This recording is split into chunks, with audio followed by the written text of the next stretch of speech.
Free to send us your questions. We're going to talk for about a half an hour about the outline that we sent to you in advance. Hopefully you received that. If not, we can make that accessible to you later. And then we'll go into a Q&A time. We do, because of the high response rate that we received for this webinar, have a second webinar at 3 o'clock. So we will have to definitely conclude well in advance of that so that there's space in this room for all the 3 o'clock people to join the session. So let's start with some broader trends and observations on the region. First of all, these advising webinars are a new initiative that we plan to continue based on the really positive response that we've received. But as always, at any time, you are free to contact the program officers who manage the countries with any questions that you have. So that is always available as a resource to you as coordinators as you need assistance answering your students' questions. Also, we hope to see many of you at the API conference in Hong Kong. The feedback that we're getting is that this will be a very highly attended conference, so we're looking forward to that. And we plan to have an ISEP reception Tuesday night of the API conference.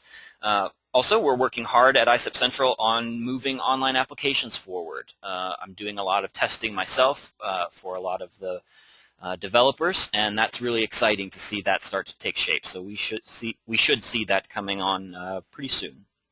We're excited also at ISEP with our strong marketing department that we have now that have really ramped up our social media campaigns, and you should start to see a lot of improvements coming down the line from our marketing team. One thing in relation to the Asia-Pacific region, but not necessarily country-specific, is we have a lot of sites that require institutional or internal applications in addition to their ISEP applications.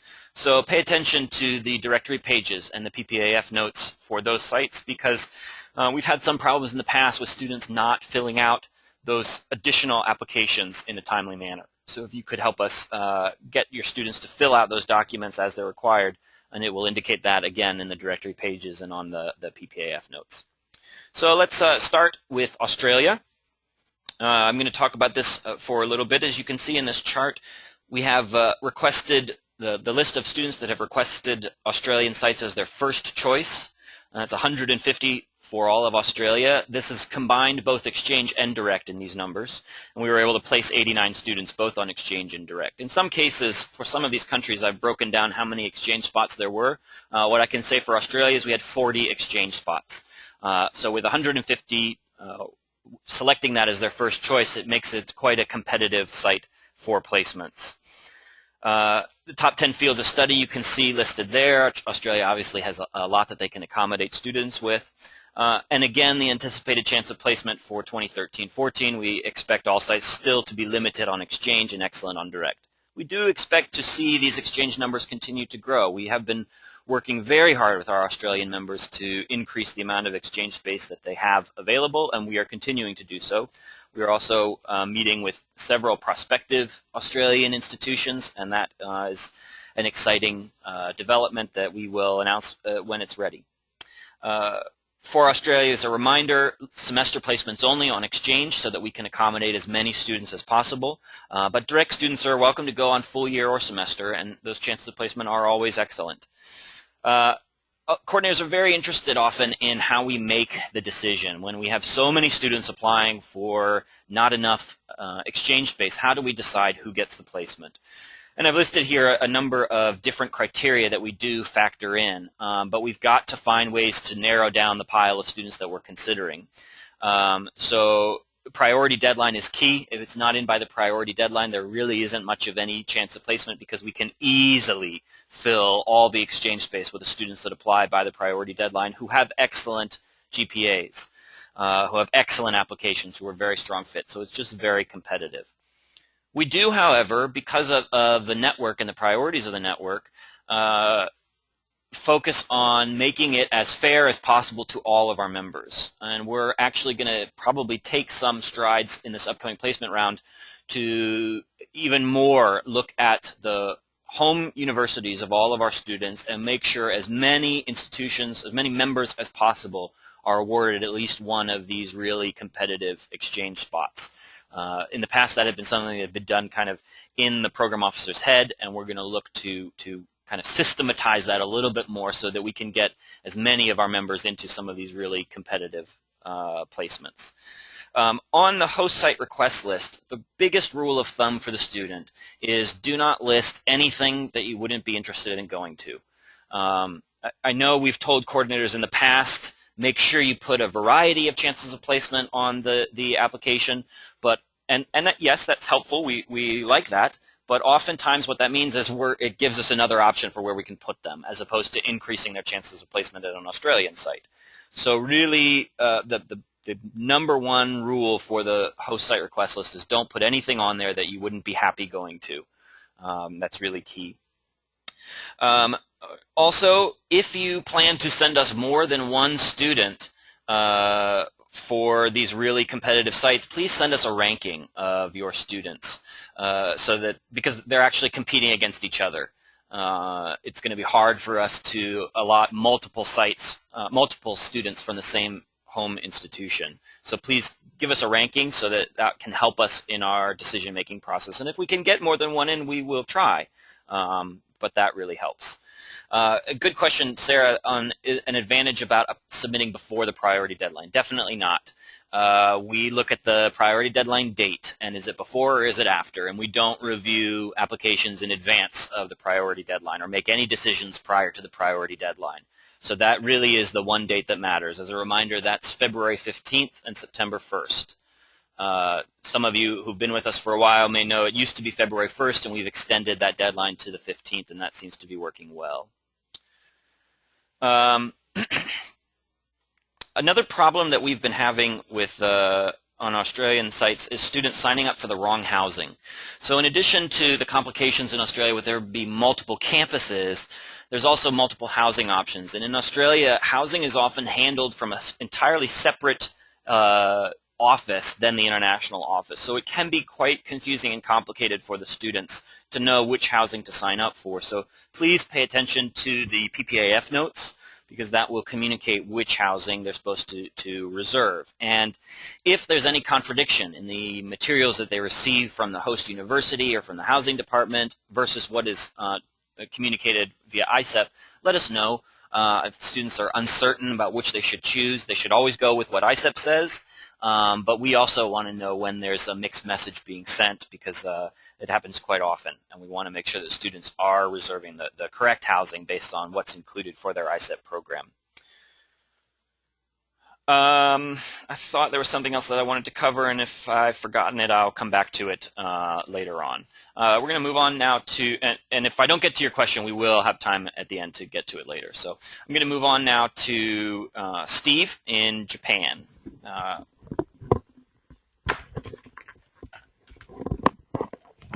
All right. Hello, everyone. My name is Steve. I am the program officer for East Asia. And before I talk about Japan, I'd like to just kind of mention that I was actually just there making some site visits, and I can say that I was really impressed with all of our member institutions.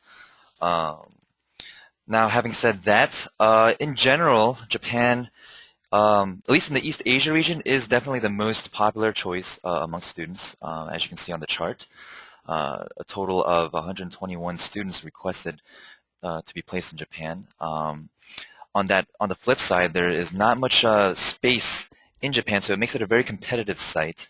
And so really, I guess to reiterate and recap, you want to make sure all your students meet the minimum requirements, whether it's GPA or language, especially because a lot of our Japanese member institutions have their own specific requirements, whether it's language, whether it's, I guess, in terms of language requirements and field of study. So if I can go down the list in terms of the most popular fields of study, they are basically Japanese language, area studies, business, international relations, humanities, visual and performing arts, anthropology, and social sciences. Pretty much in general, our Japanese member institutions create their own structured Asian studies or Japanese studies programs. So most of your students who are looking to go to Japan should expect to kind of be faced with a course choice of Japanese language and culture, and I guess some some social science or business courses mixed in as well.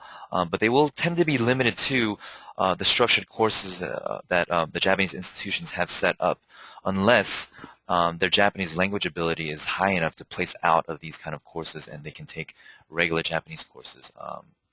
But that would be on the rare side, at least in terms of what I've seen from our applications. Mostly high-level Japanese students, upperclassmen who are studying Japanese would probably be the type of people who would place out of these tests.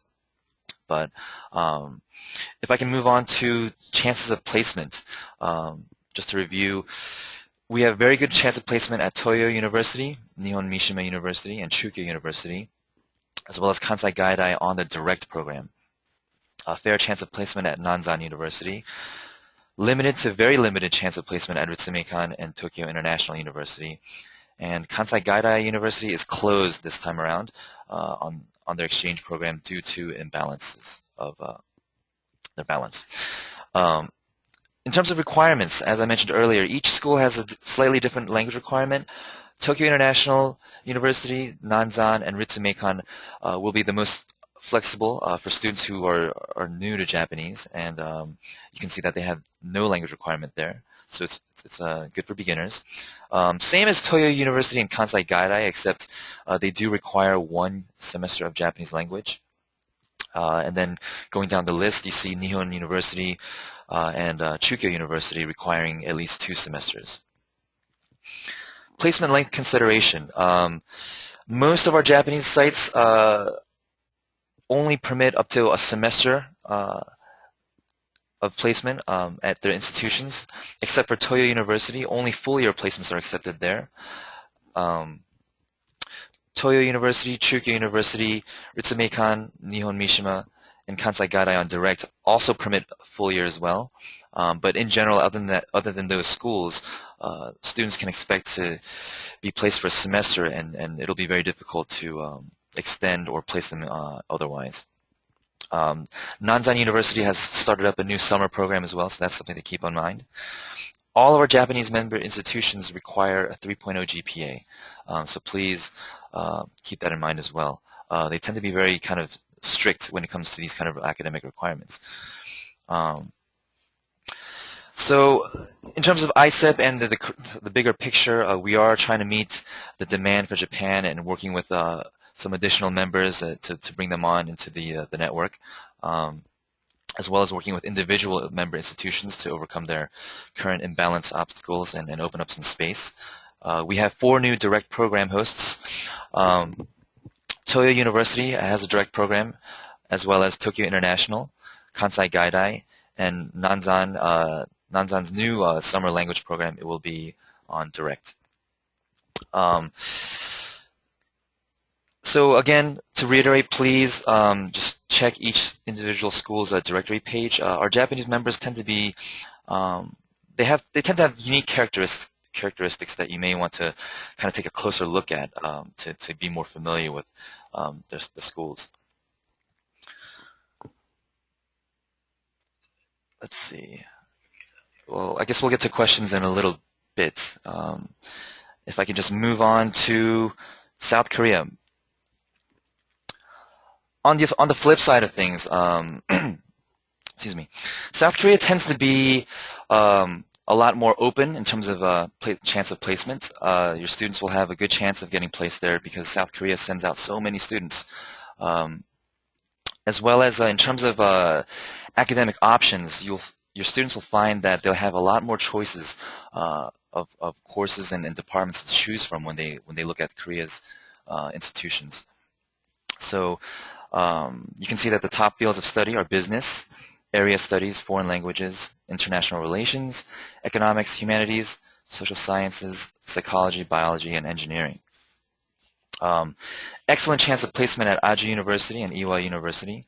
A good chance of placement at Yonsei. And then you had a fair chance of placement at Korea University. I would like to mention that at Korea University, business courses and international studies courses tend to be very difficult for students to get into. So that is a note that you may want to keep in mind.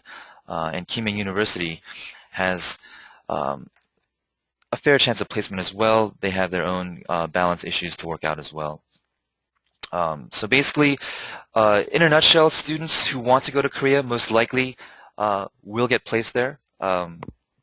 It is kind of, I like to see it as the best of both worlds in terms of location. If they want to travel in other parts of Asia, Korea is pretty centrally located.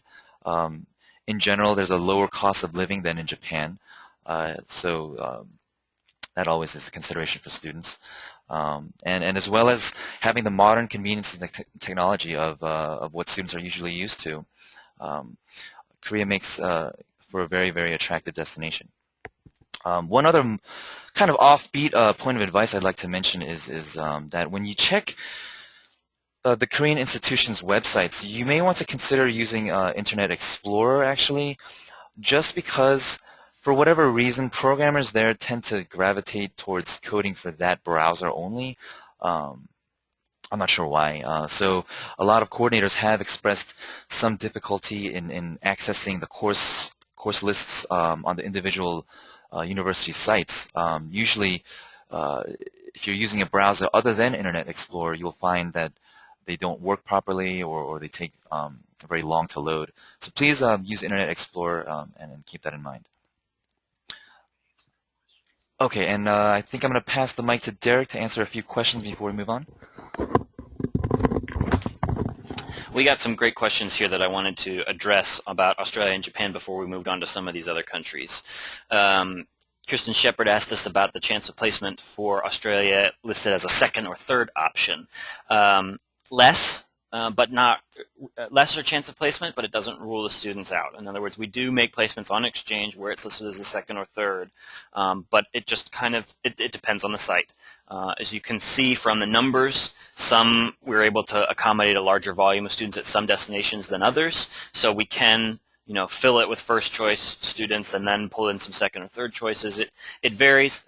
Again, the best rule of thumb is there's no guarantees, and we try and be as fair as possible. In some cases, that means going to their second or third, but really it's their first choice that's really that important because of the volume of applicants that we do receive. Feedback from Liliana about Latrobe's PPAF information being somewhat problematic. Please let us know. That feedback is really helpful to us to know that the information that we're putting out there is not accurate or outdated. That's really helpful feedback to us to make sure that we're putting out the right information.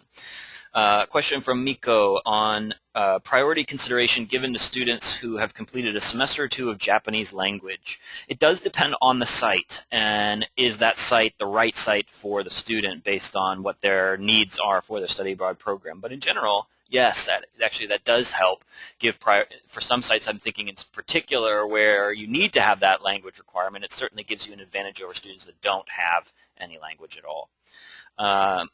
Liliana's question about Nanzan summer program information coming soon. We're still waiting for them to get approval of their last few administrative bodies that have to sign off on it, but all signs point to go that we expect to launch that for the summer, but because we're still waiting on the final approvals, we can't really put the information out. But we recognize that means a lot of students just won't go on the program for this first summer, but we hope that there will be some that are so excited about it that they can wait till we get the information out. We're expecting January to get that information out, but it does depend upon Nanzan and how quickly they're able to push it through the process. Kirsten Shepard, if students only want to go to Australia and New Zealand, how realistic is it for them to expect an exchange placement if they list many sites? Fantastic question. It really does depend upon what all these other factors that we listed out for Australia consideration. What's their GPA? What's their field of study? Which ones are they wanting to go there? Why are they wanting to go there? And how many other students have you nominated from that university? I would say the most competitive applicant is a student that's a 4.0 GPA, that has a field of study that cannot be easily accommodated at another destination, that has some perhaps specific reason for wanting to go there, that's the only student that you nominate there. Again, that's not the typical student, and that's not the typical application that we see, but that's kind of checking the boxes. Even that doesn't guarantee placement, but it's just a real challenge for us to get as many students in. Reminder, ISEP's priority is mobilization, so we want to mobilize as many students as we possibly can. Okay, for the sake of time, I need to move on, and we're going to now go to New Zealand with Brittany.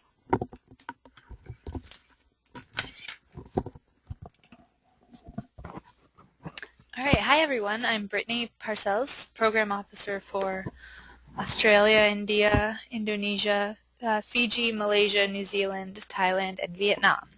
But right now I'm just going to talk to you about New Zealand. Massey University is very popular because it's currently our only member institution in New Zealand. We're working with a few prospective members, but for now Massey is our only choice. So as you can see, for the last academic year, 59 students requested Massey as their first choice, and we were able to place 37 students there. They have a nice variety of field of study options. I want to point out the nutrition, health, and fitness courses tend to be very popular. For this upcoming round, we still anticipate limited exchange space. However, we are working closely with Massey to increase their outbound numbers. So it is possible that we'll have a few more than the 4 exchange spaces that we had last round. But not a ton more, so it's still going to be very limited. Massey offers scholarship money to students who apply on direct. In the past, the scholarship has been awarded to 4 to 6 students each semester, and the amount has been 500 New Zealand dollars. For the next round, we anticipate doubling that amount to 1,000 New Zealand dollars. Lastly, it's very important that you remind your students of the internal Massey application. Derek mentioned that in the beginning. This applies to Massey, and it's very important because it's often overlooked. It is listed on Massey's directory page, but oftentimes students will turn in their ISEP application without the Massey application. Not submitting the Massey application with the ISEP application will significantly delay the placement process and can actually jeopardize the student's chance at getting an exchange spot. So please just make sure your students are aware of that and make sure they turn both of those in together. Now I'm going to give you back to Steve. Hello again, everyone. All right. So moving on to China, Hong Kong, and Taiwan. In general, chance of placement in this area is excellent. For example, JUFI, Jiangxi University of Finance and Economics, just opened up a brand new international student dorm. So they are just waiting for students to just arrive en masse. And so definitely, in terms of chance of placement in this region, you should be okay. I would like to mention that CUHK, Chinese University of Hong Kong, their chance of placement is a little bit limited, actually. And other than that, everyone else is very excellent in terms of chance of placement. I would like to mention that our top field of studies in this area is business, area studies, Chinese language, service learning, international relations, biology, social sciences, anthropology, economics, and mathematics. So basically, if your student wants to go to China, they probably can. Other than having a 3.0 GPA requirement at CUHK, there is no language requirement. So this is a great opportunity for students to really just start to learn the language and the culture. I would like to mention a little known kind of a gem amongst this region is Providence University in Taiwan. I think most students, when they think about China, they think about mainland China, and Taiwan kind of gets left off on the map sometimes. And so I'd like to make a little plug-in. Providence University has one of the best Mandarin Chinese language centers in the area. So if this is what students are looking for, Providence University should definitely be amongst your recommendations. They have an excellent summer program as well, both available on exchange and direct. Other institutions that offer a summer program include Tsinghua University on direct and the Chinese University of Hong Kong. They will be opening up 2 different summer programs, one focused on language and the other kind of being more academically broader. And so with that, I will pass the mic off to Derek. Okay, I'm going to talk about India now. If you couldn't tell, these countries are listed and organized essentially in terms of the numbers that we see in terms of applications, how popular they are within the region. Within India, I actually just came back from a trip to India in August, scouting out several prospective members. So we are excited about the likelihood of bringing on some new exchange options in India for the first time. We'll let you know as soon as that's a go. Hyderabad is currently our only option for students. It's available only on direct. So the chance of placement is excellent. If a student wants to go there, they're in. Students have a variety of options in terms of fields of study, but it's really important to understand how different Hyderabad is from the rest of the ISEP options. And really that relates to how students choose their courses and how all of that advising process works, because it's fairly complicated. And if you have a student or a system that does not offer a lot of flexibility, Hyderabad may be problematic for your student. When I arrived at Hyderabad, students had already been there about 3 weeks, and they still did not have their full course assignments.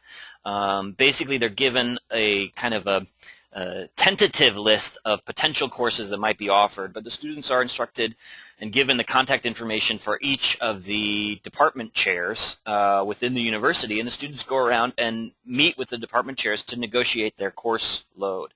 And if the faculty member does not offer that particular course, they can negotiate doing an independent study with the student. The students that I talked to on campus didn't have a lot of complaints about that. They seemed to like that kind of independent, create your own program study, and allowed them the freedom to do that. There was one student whose plan A of courses didn't work, her plan B didn't work, and she was now constantly in touch with her academic advisor back home trying to put together plan C, and she was optimistic that plan C would work. But that's a type of program that might not work for everyone. For some students that can be really attractive, the idea of creating your own program, and a lot of the students that were there at Hyderabad really liked that type of ownership and independent study track. But for others, that may not be something that they'll be able to get used to. What else do I want to say about India? We're considering hosting an orientation webinar for students going to India, just to give them a little more cultural preparation than they may have previously received, and we'll announce that as soon as that's a go. Okay, back to Steve on Thailand. Thank you, Derek. Okay, Thailand. Our only institution at Thailand at the moment is Thammasat University, the Ivy League. Actually, I don't think we can validate that, can we? So just from what I've heard, Thammasat is a really excellent school from natives, and top fields of study include area studies, business, communications. There's a wide breadth of courses from their journalism department, communication, film, media. So Thammasat is a really excellent choice for a good variety of students, including even engineering students. Chances of placement are excellent on exchange and direct. Now, the only caveat I would like to offer is that for seniors looking to come here, they should know that transcripts often can be delayed. So if receiving a transcript sometime in August to as late as October after they've completed their semester year in Thailand is okay with them, then I guess it would be okay to send them there. But otherwise, please keep in mind that of this delay of transcripts. And with that, I'll pass the mic off to Brittany. All right, thanks, Steve, and hello again, everyone. I'm going to talk to you about Fiji now. So University of the South Pacific is also very popular because it's our only university in Fiji. We have smaller numbers than the other universities, the other countries. As you can see, 22 students requested it as their first choice, and 17 were able to be placed there.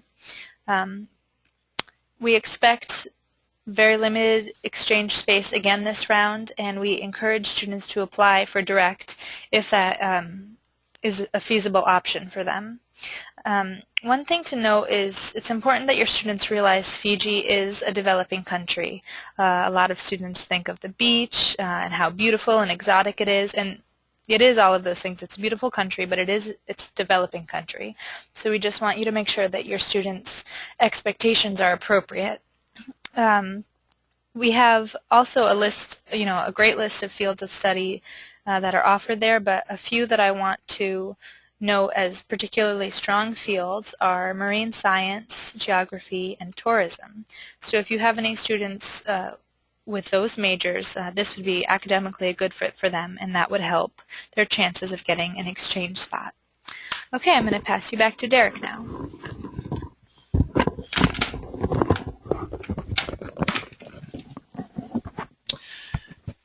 We got the feedback that some of you can't see the screen. No worries. We're not putting anything up on the screen. It's basically a radio presentation, more or less. But if you've come in late and missed any of the presentation, we will be recording this and hope to make it available to coordinators after the fact.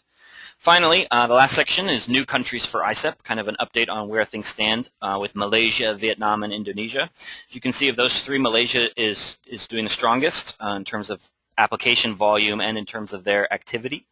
So that's really exciting. We've gotten some really, really positive feedback from students that have been there. I sent you in the outline a link to a student's blog who talked about it, which is a great promotional piece if you've got students that you're trying to encourage to consider Malaysia. Malaysia has told us that because it's their second language, any of the classes can be taught in English without any problem for the local faculty or students. If we find out that that's actually not the case, do let us know, but we haven't been receiving complaints from students yet about their ability to take courses and get the courses that they need in Malaysia. And UPSI does an excellent job of providing the course lists in English, so you should be able to find that link on our website, no problem. As for Vietnam and Indonesia, Vietnam is the university outside Ho Chi Minh City teaches all classes in English for their local students. So students that are going there to take all their classes in English. Because that's their primary target market, they're not offering a lot of language and culture, which is unfortunate, and we hope to see them, as they grow with more internationalization, to be offering more language and culture classes, because that will be very popular among ISEP students. In Indonesia as well, we expect them to increase their level of activity, create more exchange space. We realize that security concerns may have prevented more students from applying for that program in Jakarta, but we've been there and gotten really good reports from our students that have gone, so we're feeling really good about that program at BNews. Broadly, overall, you can see we've grouped the chances of placement within the entire region into several sections there at the end of the outline. If you're looking for particular sites that are good for hand-holding, our recommendations would be Taiwan or Malaysia. We would also say Japan and Korea, but there has been a fair amount of coordinator turnover, and that tends to require us to follow up and make sure that the coordinators are well-trained and providing the level of service that they're expected to provide. So that should be added to the list, and we expect that that will be great destination for students. That's the end of our content side, but we want to make sure that we have covered all the information that you all are interested in and want to know about, and we do have a little bit more time, so do feel free to send us your questions.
We did get a question earlier on from Dortmund about how to get Asian students on your campus, and it's great to know that, Laura, that you're interested in having more Asian students on your campus, and we'll make a note of it and talk to our sites to recommend your program for them.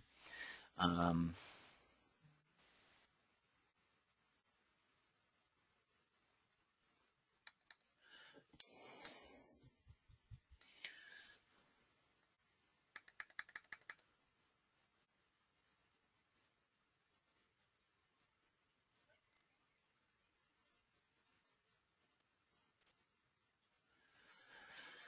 Kirsten, great question. Fields of study programs that are difficult to fulfill in placement sites that we would commonly see. That's a great question. I think I'll probably need to look into it and get back to you on that one, because off the top of my head, I'm not sure which ones in particular.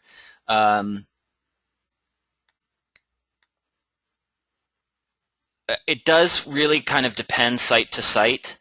For example, what Steve had mentioned with business at Korea U.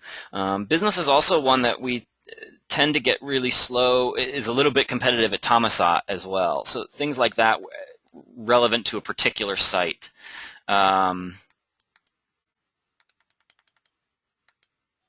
if I haven't answered your question well, send me a follow-up on that. Sorry about that.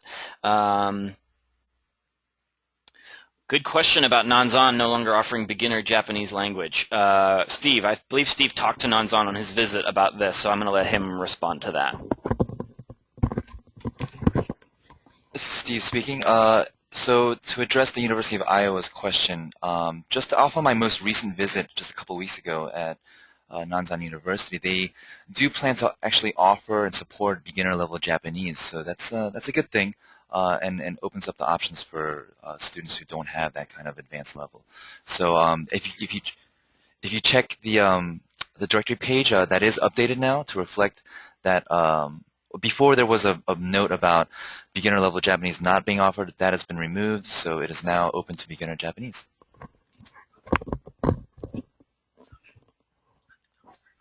Oh, and I would like to mention that Nanzan University is very popular as well, so keep that in mind in terms of your student placements and their chances.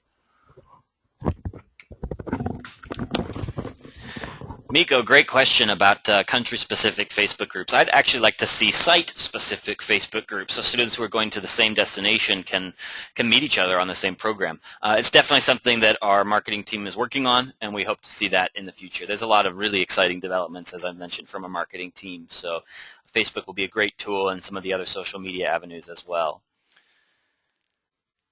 Sarah, do you have any tips for encouraging students to consider the newer, less competitive sites, especially those students who walk in saying, I want to go to Australia, New Zealand, UK? That's a great question. And I almost want to turn that over to all the other coordinators, because they may be the ones they're the ones who are actually advising students. So coordinators who are listening, if you have tips for Sarah here on what do you tell your students to encourage them to consider non-traditional destinations perhaps, or those who are just set only on Australia, New Zealand, UK, that will help. One thing that we do provide that I don't know if it helps or not is the that pull-out chart in the catalog for programs in English. A lot of times this is a language-based question, whose students assume that those are the only places they can go to take their classes in English. And that massive spreadsheet of courses taught in English that shows so many different country options may perhaps change some of their perspectives.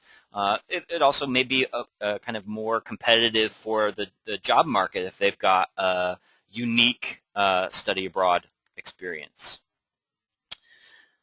Kelly, if a student is flexible regarding destinations in Asia, which locations would you recommend in terms of predictability and course offerings for students who may not be as flexible as students who go to India? Fantastic. Korea will be a great destination. They do a good job of getting course lists up there.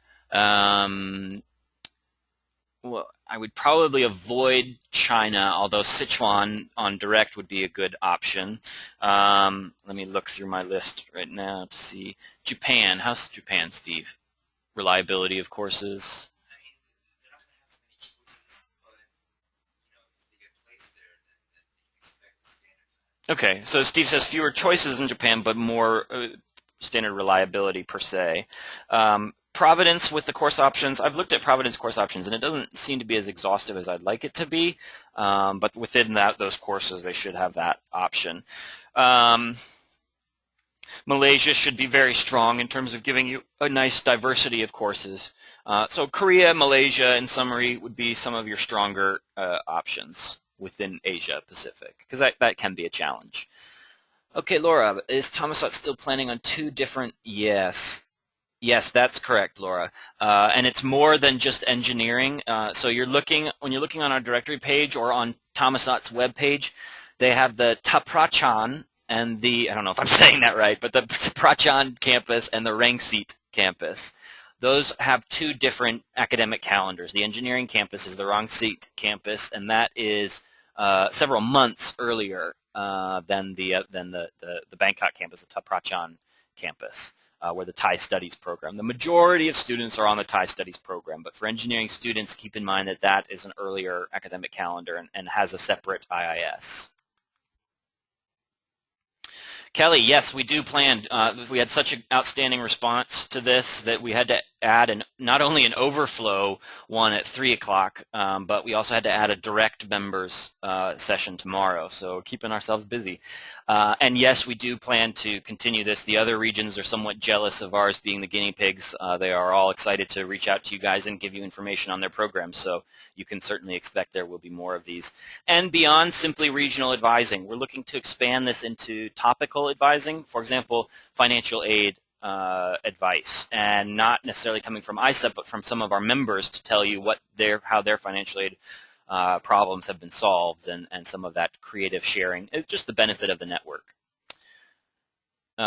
Okay, great. Sarah, we've got a response here from Western Connecticut State. Advice on non-traditional destinations that the cost of living is cheaper. Again, on exchange, you're paying your home cost for tuition, housing, and meals, but for your day-to-day expenses, that can be great. Direct programs as well are cheaper outside of those major destinations.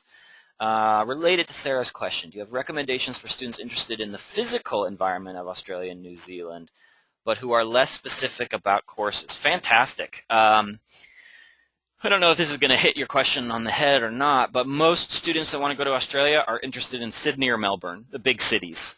And you can kind of see that reflected in the numbers for where they're requesting.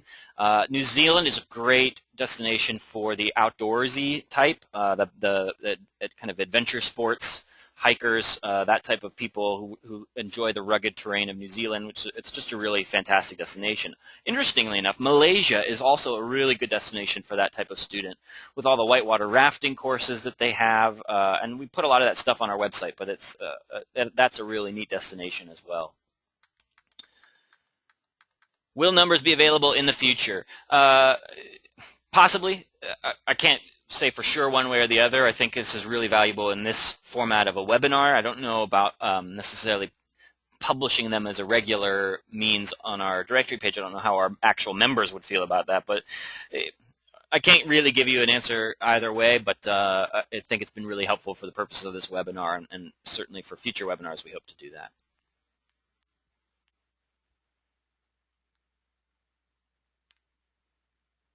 I want to touch on that topic of chances of placement, and actually I can take advantage of this show my screen.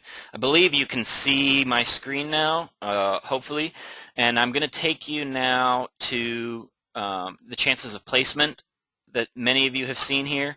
Again, from the home page I went to Students, and under Apply I went to Understanding Your Chances of Placement. We worked really hard on the wording of this so that it's as precise as possible. And the key frame here is fair. Fair means we can usually accommodate about half the number of students requesting it. Excellent means we can accommodate, if not all, the students that apply for it. Closed means we can't accommodate any students. So that's kind of where your measure is. Good and very good means we can accommodate more than half of the number of students requesting it. Limited or very limited means we can accommodate less than half of the students that request it. So fair is kind of your middle point. About 50% of students will get placed there based on the volume. If you look at our numbers for CUHK, the Chinese University of Hong Kong, and again, as a reminder, these numbers are exchange and direct combined, but you'll see for CUHK we had 18 students requested as their first choice, not counting all the students that requested it lower down on their list, but 18 first choices there, and we ended up placing 12 students there. And yet, we've listed them as limited. these numbers would indicate that they're actually probably more closer to good chances of placement because more than 50% of students are getting there. But if we were to list them as good or very good, we would see an increase in the number of students applying. That would bump it back down to limited or very limited in reality. So we keep it at limited even though the chance of placement is probably closer to fair. And that's probably one of the only sites that I can think of off the top of my head where we do that. It's just our way of managing kind of the application levels for that particular site. Because it's an outstanding school in Hong Kong, so it would be very competitive. So we keep it at limited just to kind of manage the volume of applications that we deal with, so that we can accommodate as many students. So we don't want to disappoint students. That's always hard for us.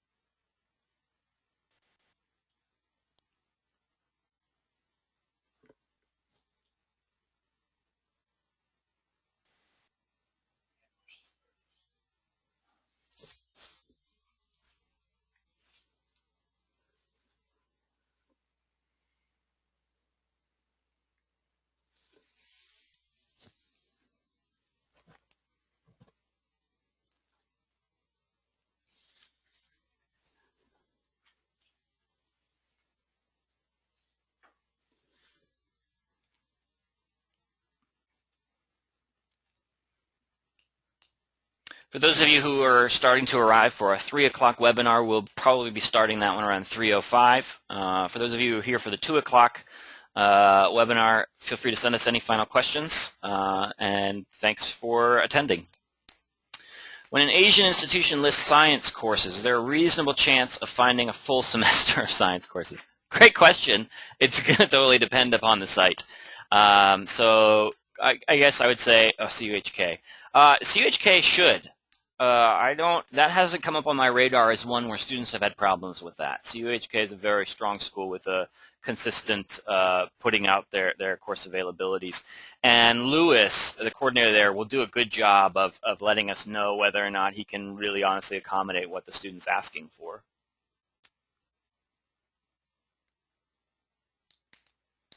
If you haven't met Lewis, guys, you're going to love him. If you go to API conference, CUHK's hosting, it's their 50th anniversary, and he's just an outstanding coordinator.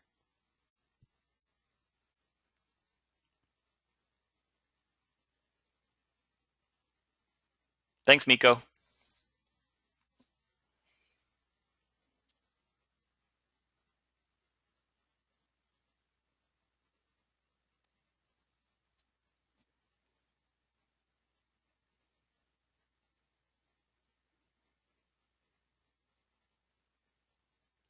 Oh, great question. Yes, actually, we would consider that on time.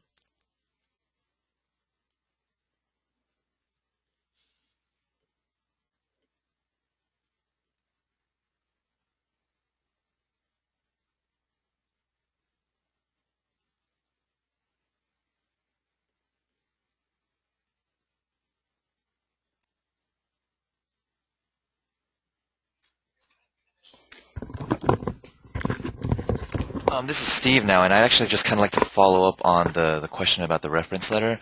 I've been noticing a lot of applications, or some, where at times the recommender will indicate, I guess just, I'm sure they have so many students to write recommendations for, and then when they fill out the ISEP chart, it's helpful to kind of pay attention to see if the recommender is listing the wrong level of, I guess, the review or satisfaction on the student. Sometimes instructors will inadvertently indicate that a student is very poor in terms of their maturity level or whatnot, and that has caused a lot of headaches in terms of their placement because, especially, for example, a certain Japanese institution, most of our institutions actually take the recommendation letters and the chart very seriously, and red flags get raised when they see that a signature has not been signed, or there's some questionable indications of the student's academic level or maturity and whatnot. So please, as coordinators, I ask you to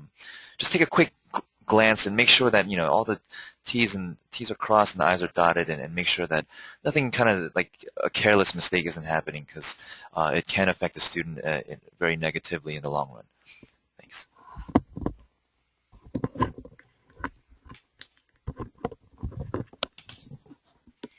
Hi, Allegra. Yes, it will be 390. Can you email us a follow-up about where you're not seeing this? Because it should be updated everywhere, and we'll have to follow up elsewhere to make sure it does get updated. But yes, it will be 390.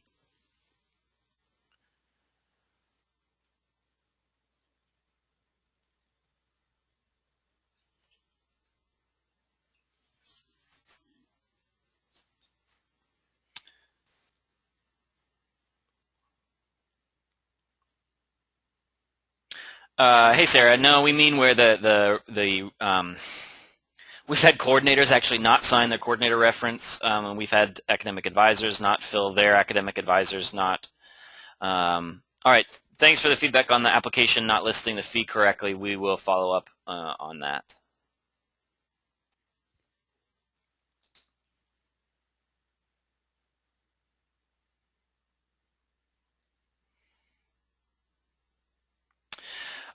As we're approaching 3 o'clock, I do, because we're getting close to the maximum limit on GoToMeeting, I do need to ask all the 2 o'clock attendees to sign out. We really appreciate your attendance and your support for ISEP. Please do follow up with questions that you have that we may or may not have answered. We welcome your feedback, and it really does help us make decisions internally, so your feedback is much appreciated. Thanks, everyone.